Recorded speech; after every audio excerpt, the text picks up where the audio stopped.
Good morning, welcome to Planet Mojo. Today I'm going to start installing the fascia boards with the help of some dead men.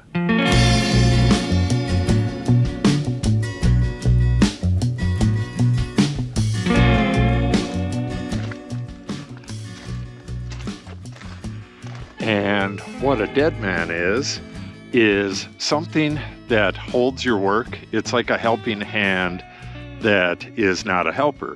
In this case, it's going to be kind of like a hook that I screw to the ends of these so I can put my ladder right in the middle and take this long board, set it up on that, and then I can go from rafter tail to rafter tail and get it adjusted perfect and throw the screws in it. Otherwise, by myself on a ladder, there's absolutely no way I could get those fascia boards on.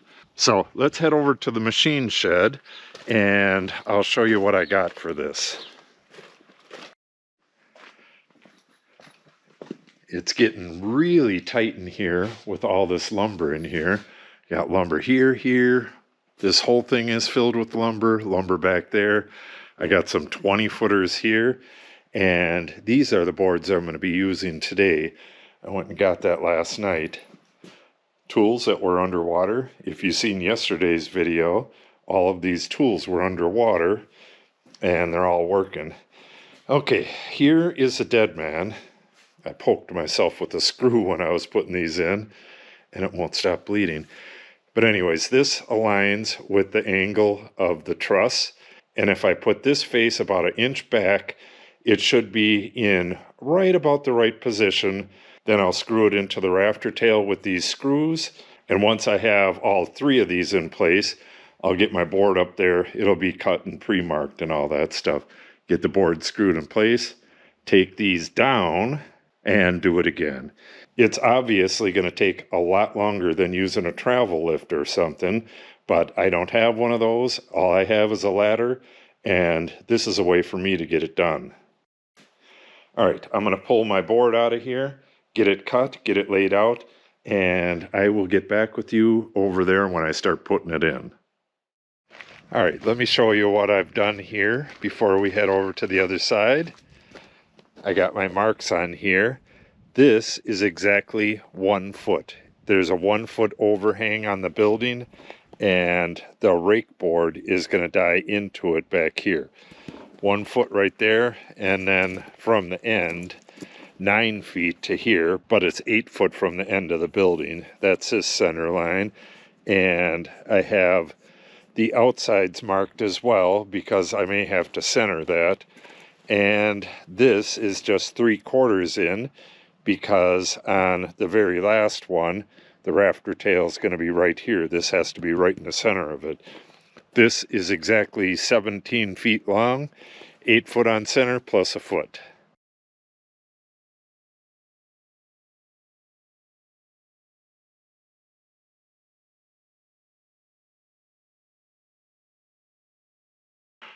Okay, I have my dead men in place, and just in case you're wondering why I need 3, you may be thinking, I don't need this center one. I actually need all 3 of them. If I have to lower one, I have to completely take the screws out and lower it down. I don't know if they're going to need to go up or down or what. So I can adjust one while the other 2 are in place. All right. Now I need to move the ladder into the middle, go get my board, and haul it up there.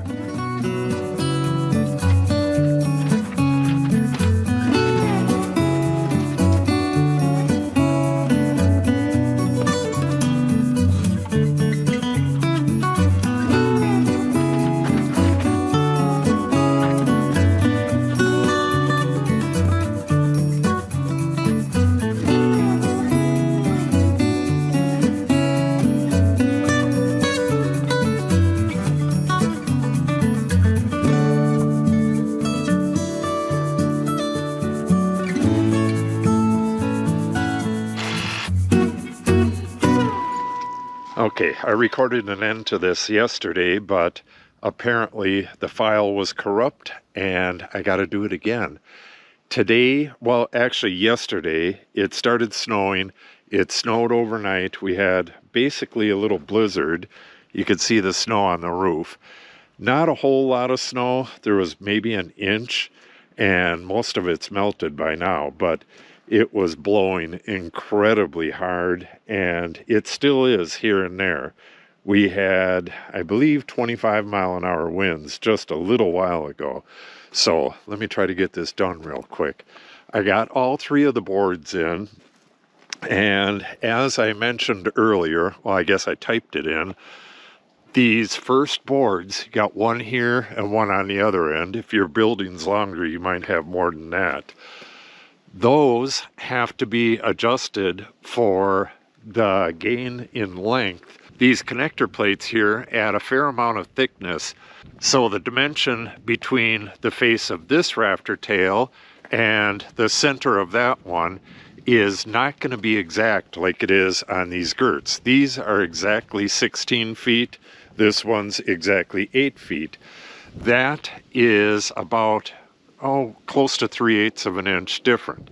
So what I did was just put this one in. The only critical dimension is that 12-inch overhang. This has to stay right where it is, and so does this. So what you really got to do is get up there and measure from the outside of that rafter tail to the center of this one, add a foot for the overhang over there, and that's what the length of this board is going to be. Same thing with that one. If you do that, the center one should be the exact size, and in this case that would be 16 feet, but I would measure that as well. You got to remember that the only important thing here is that these are flat and overhang a foot to catch the rake board there. All right, the wind is starting to pick up again. I'm going to walk backwards because the wind's right at my back. The wind's starting to pick up again, so I'm going to end this video right here. I'm going to try to get the other rake boards on tomorrow. The wind is going to die down a bit, and it's still going to be cold, but I should be able to get them done tomorrow. And if I have any luck at all, I might be able to get a bit of the rake boards on. I want to get all of this roof stuff done in maybe the next 3 or 4 days so the Amish can come and put the tin on. So if you want to see that, make sure you subscribe and click on the update icon. If you have any questions or comments, make sure you put them in the comment section below. And if you share the video and or give it a like, it helps the channel out greatly. Thanks for watching and have a great day.